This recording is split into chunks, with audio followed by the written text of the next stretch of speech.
Hello, I'm David Bergner. It's truly my pleasure to welcome you to the study of decision science. In this course, we're going to take an approach that's different than most.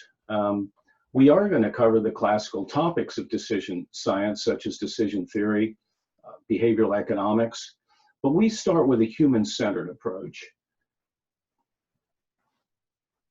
with a philosophy that decisions come from us. They come from our soul. They are a manifestation of us projecting ourselves into the material world. So we look at where decisions come from and where they start. And this clearly articulated philosophy will help you make sense of the various tools and perspectives and methods and techniques and advice you might get about how to make a decision. You have to think first about what is a decision and experience it yourself, experience the tools and use them. And that way you'll have a deeper understanding of what they mean. So the general idea here is that decisions start at the center when we have an intersection of caring and doing. We care deeply about something and we're thinking, we must act. We must have some kind of an action. And if you don't have anything to do and you don't care what happens, you don't have a decision. So this is the essential starting point of where decisions are born. I call this center, I call this the decision matrix. This is the womb, this inner circle. This is the womb from which decisions are born. And they're born from human beings. Each of us creates our own decisions. And at the center of this matrix is the intersection of doing and caring. And there's a third essential element of a decision. We have to believe that what we do affects what we care about. If we don't have, we call this influence. We're going to learn to draw a diagram that helps clarify a complex situation with respect to how our actions influence what we care about. So this is the what you might call the third leg of a decision.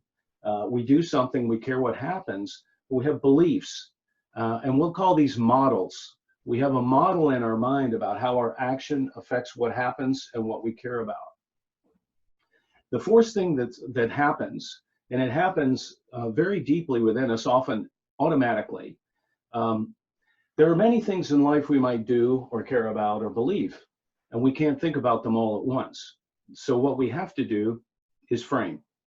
We take some piece of our life, let's call it a constellation of doing and caring and modeling the world with our beliefs. We take part of the whole of our lives and somehow frame it into just a subset of all that, a part that we can get our mind around and think about. Now, sometimes framing appears simple, and it's actually more challenging. Other times, framing is obviously the biggest problem we have, particularly in group decisions, because people will bring different frames to a situation. For personal decisions, we may find our frame shifting over time, which can also be a challenge. So we need a stable frame in order to make a productive model to generate insights about our decisions. So doing, believing, caring, and framing, those are the essence of the decision. That's the essence of making a decision.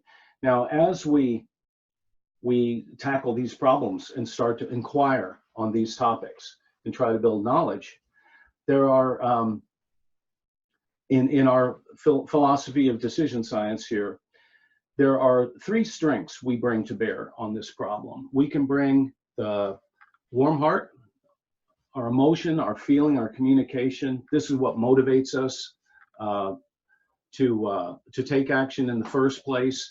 We can bring a cool head to the topic. We can be logical, rational. We can do research, modeling, analysis. We might think of this top left corner of the wheel. We can think of this as the decision analysis corner. This is where decision analysis is particularly strong. And to demonstrate, to get into our method, we're going to start with three symbols. And if you don't make a separation between what you do and what you care about, what you do and the way you think the world works. You can lose clarity. We think about a decision all at once. We can break it down. So we're going to use symbols. Okay, the symbol for action is going to be a square. The symbol for value is going to be a diamond. So this symbolizes the doing. It's what we do. For example, it's dark. I want some light, so I turn on a light switch. The light switch is what I do. Whether the light comes on or not, well, it may depend on the wiring. It may depend on whether the bulb's burned out. But this is what I do. This symbolizes what I care about. And in between, we are going to use circles and arrows to model influence. This is how our actions affect what we care about. And so anytime you bring, when you start to study a new topic and acquire new skills and knowledge, you need a new vocabulary. You need a new way of thinking. You know, for example, if you were to take up skiing, you would have to learn a lot of new words about the types of snow and the types of slopes and skis and what's a binding, very many new words you'd have to learn. Same with the study of decision science. So in approaching this study and these new ideas, it helps to have these symbols. And we're going to use these symbols in decision trees and influence diagrams. So we have a choice. This is a choice we can make. This is a node that represents what do we care about and how will we calculate that. And then the circles and arrows represent the connection. So we're going to go deep into influence diagrams because these are very powerful. They lay a foundation for quantitative modeling of decisions. But even if you're not going to do the full quantitative model, they facilitate thinking about your decision and how things are interrelated. Being clear about what you really care about and how will you measure success. So this is the hard side, decision analysis corner. Now, if you bring in other notions of constraints and resources, which are powerful topics to talk about in making a decision, basically everything on this whole diagram you see behind me, everything here is a topic for you to talk about, inquire about, and gain knowledge about. And so we'll explore each of these topics deeply, and you will experience your own meaning of these words as you look at your own decision, and also with your classmates, you will have a chance to see how they're using these topics to get clarity on their decisions. So this is the hard side. On the soft side, we're concerned about communication, imagination, language, emotional intelligence. How do we communicate with others and learn what they know? How do we pick experts? How do we decide who to believe? For example, in our believing axis here, our modeling axis, one way we gain knowledge is through communication. Another way is through analysis of information and modeling and research. Now, the third and most fundamental aspect of the decision is the deep center. Being rational cannot tell you what to want. Being rational can't tell you what to care about. Your heart, your soul tells you what to care about. And so, by definition, I make a distinction between the cool head and the warm heart per these definitions up here. And you'll get to experience these modes of inquiry, employing them on your own. Now, the third mode of inquiry, I call the guiding soul. Its metaphor is the guiding soul. And the guiding soul is about looking within. So this inner circle, this is you. This is the inside of you. This is the essence of who and what you are. A spiritual being in a material world, for example. However you conceive of yourself. This does not necessarily have to be a religious or even spiritual idea. There are psychologists who talk about the soul in somewhat of a secular way. It's the essence of what you are and who you are. It's your awareness at the heart of your being.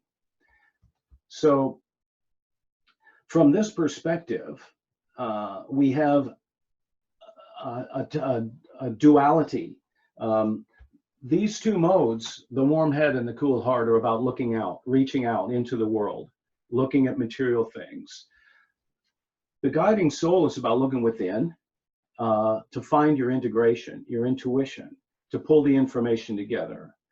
Typically, when people make a challenging decision, you may find they might say, I can remember in my work before I started teaching, I was an executive at NASA, and a program manager, and I would find often we would spend a lot of time talking and meeting about a decision. There would be research, data presented, and ultimately a program manager might say, I can't look at this anymore. I need to spend some time this weekend thinking about it. We'll talk again next week. Sometimes they'd go out on a fishing boat, or maybe they go for a walk in the woods.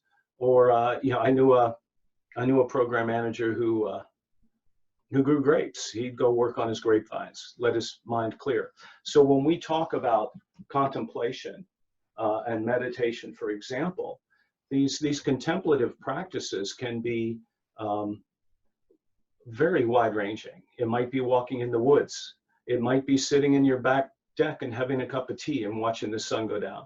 Anything that perhaps clears your head of the clutter of the materiality and all the information and gives you a chance to synthesize and integrate what you know and move the decision forward that way.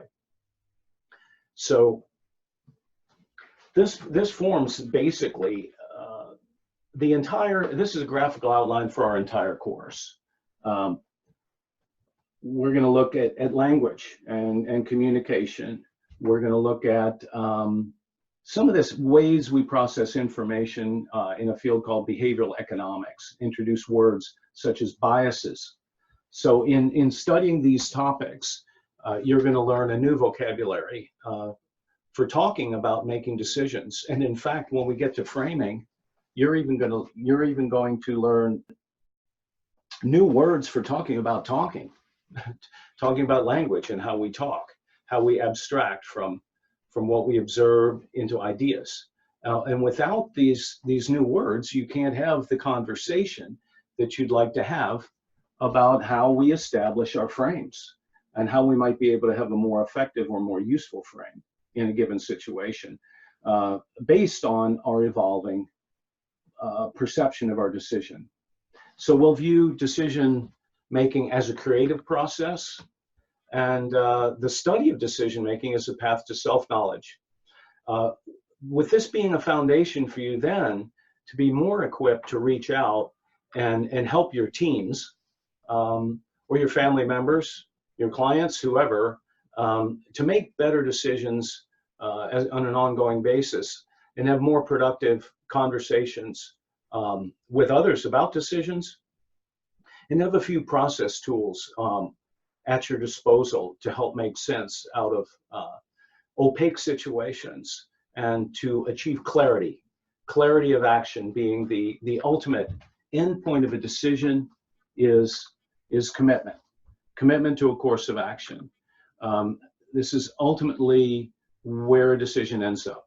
Without commitment to a course of action, a decision hasn't really been made. So that's a brief overview of some of our ideas. Remember the square, circle, and diamond. These are symbols that will represent how to separate a decision into parts, to think about them individually while also maintaining sight of the entire thing. Thank you very much. I look forward to taking the next steps with you in what I hope will be a fascinating experiential journey of what decision making means to you.